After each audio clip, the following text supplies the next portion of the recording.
सहारनपुर गांव में विनीता नाम की एक औरत अपनी 2 बेटियों सोनल और श्रेया के साथ रहती थी।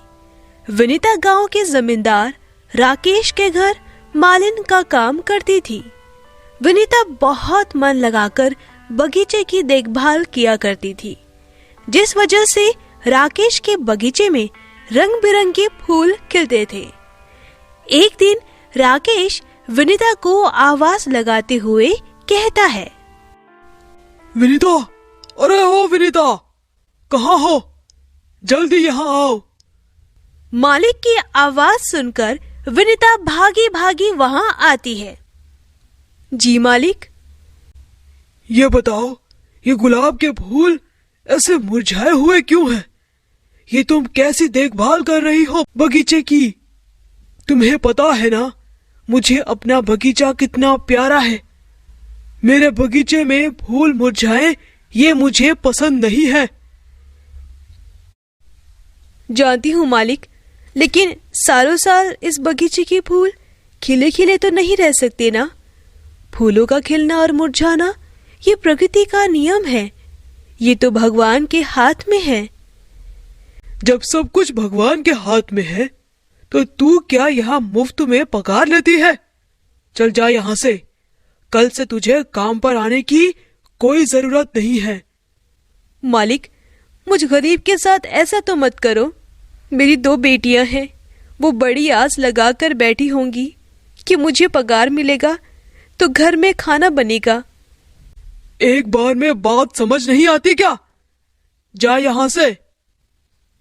ठीक है मालिक, मैं चली जाती हूँ, लेकिन आप मुझे आज का मेहनताना तो दे दीजिए। कोई मेहनताना नहीं मिलेगा तुझे।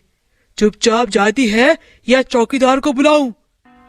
मालिक की बात सुनकर विनीता दुखी होकर वहाँ से अपने घर की ओर आने लगती है।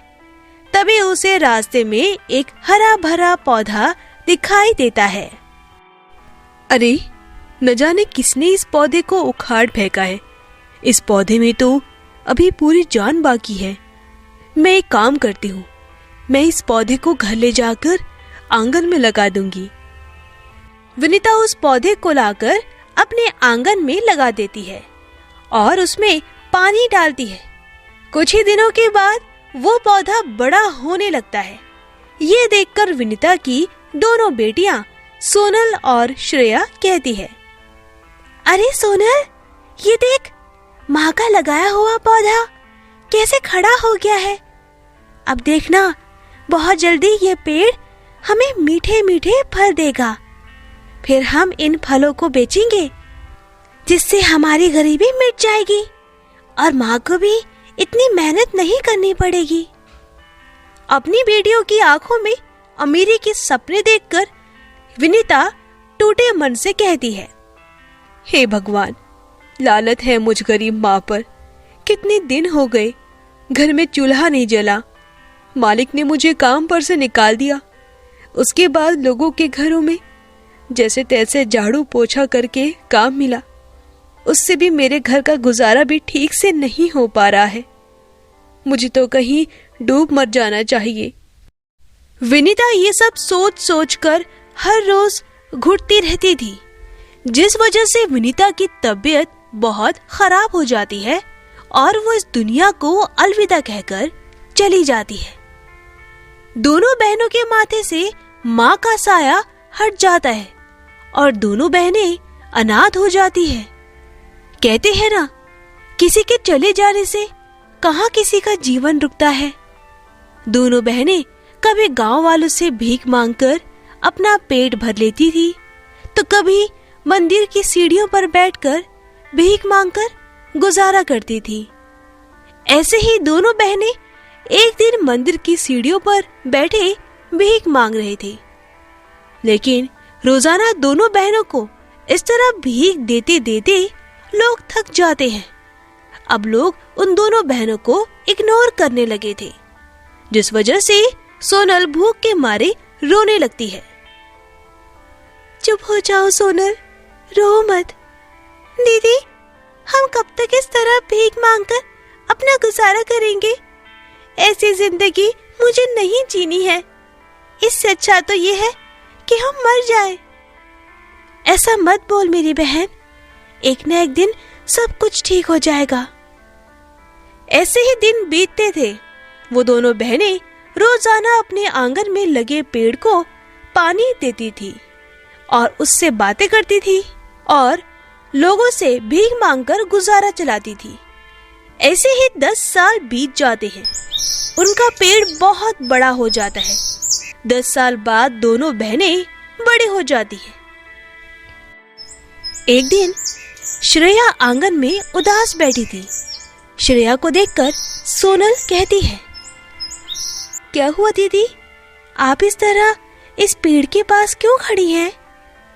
कुछ नहीं मेरी बहन, बस मैं सोच रही थी कि वक्त कितनी जल्दी बीत जाता है, मगर हम आज भी गरीबी के दलदल से निकल नहीं पाए हैं। हाँ दीदी, आप सही कह रही हैं। देखो ना, हम रोजाना इस पेड़ को पानी देते हैं, मगर अब तक इसमें एक भी फल नहीं लगा है। कम से कम इस पेड़ में फल उगते तो हमारी कुछ मदद हो जाती। वही तो। चलो सोनल, अब अंदर चलते हैं। एक दिन अचानक बहुत तेज मूसलाधार बारिश होती है, जिस वजह से उनका कच्चा मकान ढहने लगता है। सोनल, हमें ये घर छोड़कर जाना होगा, ये घर गिरने वाला है। दोनों बहनें पेड़ के नीचे आकर खड़ी हो जाती हैं। घर छीन जाने का उनको बहुत दुख होता है।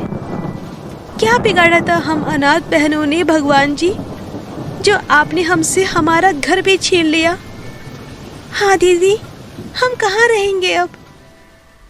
दोनों बहनें घर के खो जाने का दुख मना रहे होते हैं। तभी वो जिस पेड़ के नीचे खड़े होते हैं, उस पेड़ में से बहुत सारे बेशकीमती गहनों की बारिश होने लगती है, जिसे देख दोनों बहनें हक्की बक्की रह जाती हैं। अरे सोनल, ये तो सोने और चांदी के गहने हैं। हाँ दीदी, मगर ये आए कहाँ से? तभी पेड़ में से आवाज आती है, अपने पीछे देखो। आवाज सुनकर दोनों बहनें पेड़ की तरफ देखती हैं। उस पेड़ पर कई सारे सुंदर सुंदर सोने चांदी के गहने लगे हुए थे, जिनकी चमक पूरे आंगन को रोशन कर रही थी।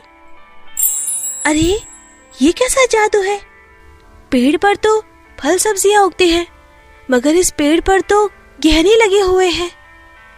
बेटी, मैं एक जादुई सोने चांदी के गहनों का पेड़ हूँ, जिसमें उगने वाले सोने चांदी के गहने कभी खत्म नहीं होते। मेरा जीवन तुम बेसहारा बहनों की देन है। तुमने मुझे पानी खाद देकर सींचा है, इसीलिए मेरे ऊपर उगने वाले गहनों पर तुम्हारा हक है। मेरे गहनों को बेचकर तुम अपने लिए एक अच्छा घर बनवाओ। मैं अंत तक तुम्हारी मदद करते रहूंगा। शुक्रिया जादुई पेड़, अगर तुम नहीं होते तो पता नहीं हम दोनों अनाथ बहनों का क्या होता। पेड़ की बातें सुनकर दोनों बहनें खुश हो जाती हैं। पहली बार उनके जीवन में इतनी खुशियां आई। दोनों बहनें गहनों को बेचकर आलीशान घर बनवाती हैं और उसमें जीवन व्यतीत करने लगती है। तो दोस्तों, अगर आपको हमारी कहानी पसंद आई हो तो इसे लाइक करना और शेयर करना और हमारे चैनल को सब्सक्राइब करना मत भूलना।